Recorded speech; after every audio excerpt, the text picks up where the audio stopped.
Hello, and welcome. Today, we're diving into something really cool, a unique guide to personal mastery that we're calling the calculus of conviction. So let's just jump right in with a question. What if you could actually map out your own personal growth? Your path to a deep, unshakable belief, almost like it was a math problem. I know, it sounds a little out there, but trust me, stick with me on this one. In this explainer, we're going to bring together two incredibly powerful frameworks. One is this really profound spiritual concept for achieving absolute certainty, and the other is a world-famous guide to being a more effective person. And when you put them together, you get this amazing structured path to a more meaningful life. All right, first up, let's talk about this idea we're calling a calculus of conviction. It's all about mapping that super personal journey toward a profound, deep-seated belief. Now, the destination, the goal of this whole journey, actually has a name: Haqqul Yaqin. In Islamic spirituality, this is not just believing something. No, this is the highest level of conviction you can possibly reach. It's described as the truth of absolute certainty, a state of knowing that is just completely unshakable. So, how in the world do you map a path to something that big? Well, this is where the calculus idea comes into play. A theoretical formula was put together to help visualize it. Now, don't think of it like a strict math problem you have to solve. It's more like a blueprint. On one side, you have the sum of all your positive inputs, and on the other, you subtract the sum of all your challenges. It's this constant balancing act, right? So, these positive inputs, these are the four pillars that really build up your conviction. You've got your practices of worship, those rituals and routines that connect you to something bigger. Then there are sources of knowledge, learning, studying. Third, you've got practices of reflection, meditation, deep thought, that kind of thing. And finally, community involvement, which is all about connecting with people who are on the same journey. And this is what makes this whole framework feel so real. It fully acknowledges the negative stuff. Life is absolutely full of challenges that are going to test our conviction. And they can be internal, like our own nagging doubts, or they can be external, distractions, cultural pressures, and just the personal trials that, let's be honest, we all have to face. Okay, so any map, no matter how great it is pretty much useless if you don't have the right foundation to even use it. And this brings us to the incredible work of Stephen Covey, who basically argued that true success isn't really about what you do, it's about who you are. Covey makes this really crucial distinction between two approaches, or ethics.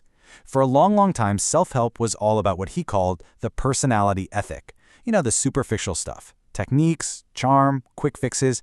He called this secondary greatness. But he argued that real, lasting success comes from the character ethic. This is the foundational stuff, principles like integrity and courage. That, he said, is primary greatness. Ralph Waldo Emerson just nailed this idea perfectly. What you are shouts so loudly in my ears that I cannot hear what you say. It means your underlying character, who you really are deep down, will always speak louder than your words or any clever techniques you use. So, if character is the foundation, what's the tool we actually use to navigate? Well, Covey introduces this game-changing idea of a paradigm. It's like the personal compass we all use to read any map in front of us. A paradigm is basically our mental map of the world, and this is key. It's not the world as it is, it's our perception of it. It's the lens we look through that shapes literally everything we think and do. But here's the catch. Most of us don't even know we have them. We just assume that the way we see things is the way they really are. Let me show you exactly what I mean. Just take a couple of seconds and look at this picture. What's the first thing you see? Do you see a young woman? Maybe she's in her 20s, kind of stylish, got a little nose, and she's looking away from you? Or do you see an old woman? Maybe she looks a little sad, has a really big nose, she's wearing a shawl looking down towards the corner. So, which one is it? Well, here's the kicker. Both are right. This is a classic optical illusion they used at Harvard Business School to prove a huge point. Two people can look at the exact same thing, disagree completely about what they see, and both be 100% correct. It's not about logic, it's psychological. What you see is determined by your paradigm.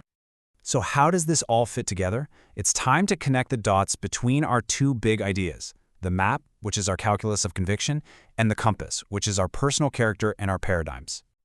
Let's look at our map again. The biggest hurdle for all of us in this equation is that negative variable, right? The challenges, the internal doubts, the external pressures, all that stuff. How do we actually manage that part of the calculus? This is where Covey's very first habit, be proactive, is an absolute game changer. It's all about that little space between what happens to you and how you respond. In that space lies your freedom to choose. Being proactive means you take responsibility. You focus on what you can control, which is your response to life's challenges. Okay, so what about the other side of the equation? How do we keep showing up and consistently doing the positive things, the reflection, the learning, the worship, the community that we know build our conviction? That's where Covey's final habit comes in. Sharpen the saw. This is the habit of renewal. It's about consistently investing in yourself across 4 key dimensions: physical, spiritual, mental, and social/emotional. And here's the amazing connection. This habit gives you the structure and discipline to do the exact positive actions our calculus says builds conviction.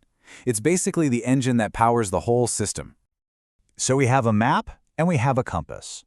We have a framework for building conviction, and we have a set of principles for navigating it effectively.